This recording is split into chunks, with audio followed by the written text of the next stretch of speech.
নমস্কার বন্ধুরা, সামনেই শিবরাত্রি। আমি চলে এসেছি আপনাদের সামনে শিবরাত্রি সম্পর্কে দু চারটে কথা বলবো বলে। আপনারা দেখছেন ট্যারট গাইডেন্স উইথ শ্রীময়ী। বন্ধুরা, শিবের মাহাত্ম্যের কথা নতুন করে আর কি বলবো। মহাদেব বা শিব হচ্ছেন মনস্কামনা পূরণের আদি এবং অকৃত্রিম দেবতা। শিবের প্রার্থনা করলে কি হয় বা শিবরাত্রি ব্রত করলে কি হয়, বছরের পর বছর ধরে আমাদের মায়েরা, বোনেরা, দিদিরা আমরা শিবরাত্রি ব্রত করে এসেছি। কখনো স্বামীর আয়ু বৃদ্ধির জন্য, কখনো সন্তানের মঙ্গল কামনায়, কখনো আবার সুস্থ শরীর নিরোগ থাকবার জন্য। অর্থাৎ বিভিন্ন সময় আমরা মহাদেবের কাছে প্রার্থনা করি এবং মহাদেব ভোলেনাথ তিনি কিন্তু আমাদের প্রার্থনা অবশ্যই তিনি পূরণ করেন।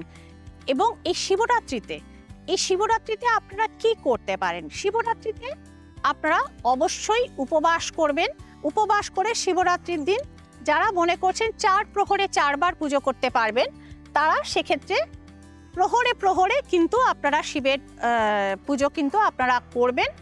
এবং যারা সেটা করতে পারবেন না, তারা সারাদিন একবার কিন্তু চেষ্টা করবেন নির্জলা উপবাস বা নিরম্ব উপবাস করতে।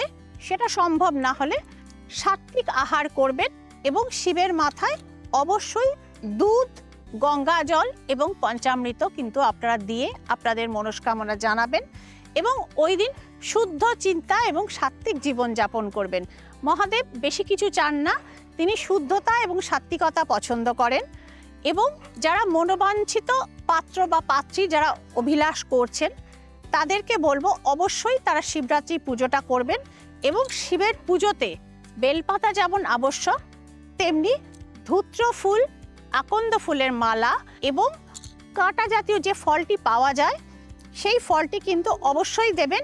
এবং শিবের পুজোর সঙ্গে সঙ্গে তার বাহন বিশেষ প্রিয় নন্দী মহারাজের পুজো কিন্তু আপনারা অবশ্যই করবেন।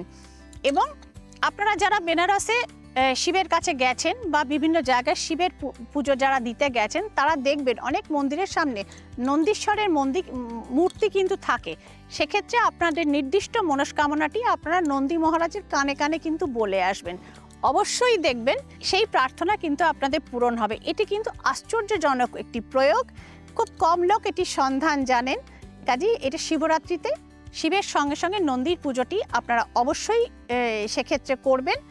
আর একটি জিনিস শিবের খুব প্রিয়, এটির খবরও খুব কম জন জানেন, চাঁপা ফুল শিবের ভীষণ প্রিয়। যারা রিলেশনশিপ রিলেটেড প্রবলেমে যারা কষ্ট পাচ্ছেন, অবশ্যই শিবরাত্রির দিন আপনারা চাঁপা ফুল এবং মধু সহযোগে কিন্তু শিবের পুজো আপনারা করতে পারেন। আপনারা দেখছেন ট্যারট গাইডেন্স উইথ শ্রীময়ী এবং আপনারা রয়েছেন শ্রীময়ীর এই স্পিরিচুয়াল টিপসগুলো নিয়ে আপনাদের জন্য এসছি। আমি শ্রীময়ী। আপনারা আমাকে ফলো করতে পারেন ফেসবুক এবং ইনস্টাগ্রামেও। এবং এই চ্যানেলটিকে আপনারা অতি দ্রুত আপনারা লাইক, শেয়ার এবং সাবস্ক্রাইব করে দেবেন এবং চ্যানেলটিকে আরেকটু বড় হতে আপনারা সহযোগিতা করবেন। তো বন্ধুরা, আজকে শিবরাত্রির এপিসোড এই পর্যন্তই। এর থেকে যদি আপনারা আরেকটু কিছু বেশি জানতে চান বা সরাসরি দেখাতে চান, সেক্ষেত্রে অনলাইন বা অফলাইনে আমার যে নাম্বারগুলি যাচ্ছে সেক্ষেত্রে আপনারা যোগাযোগ করে নেবেন। এবং সেক্ষেত্রে রেমেডি আপনারা কিন্তু যারা আসতে পারছেন না, তারা সরাসরি কিন্তু বাড়িতে বসে আপনারা পেয়ে যেতে পারেন।